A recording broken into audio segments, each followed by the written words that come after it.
Quel est votre point de vue, professeur de socio, justement, l'observation des mesures qui sont devenues approximatives, l'observation qui est devenue approximative du côté des populations?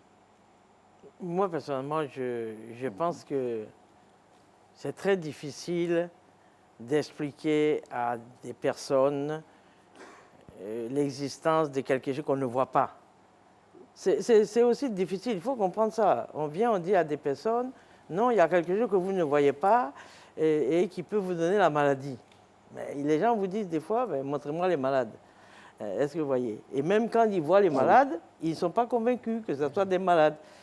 Moi, je comprends cette difficulté que les gens ont de ne pas comprendre ce qu'on appelle la maladie infectieuse qui est transmise par des agents.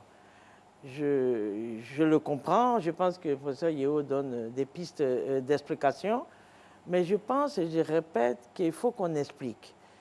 Peut-être, on a dit les mesures barrières, mais en fait, les mesures barrières, c'est pour faire quoi? Se laver les mains avec du savon, c'est pour faire quoi? C'est pour faire quoi? En fait, le virus, le coronavirus, il est sensible au savon. C'est-à-dire quand vous mettez de l'eau et du savon sur vos mains, ou que vous mettez de l'eau et du savon sur une surface, eh bien, vous le faites éclater. Donc, en fait, il faut expliquer pourquoi on dit de se laver les mains avec de l'eau et du savon. Pourquoi est-ce qu'on dit de mettre un masque, etc. Ce n'est pas évident pour tout un chacun. Même dans le milieu médical, il y a des médecins qui aussi n'ont pas un comportement adéquat.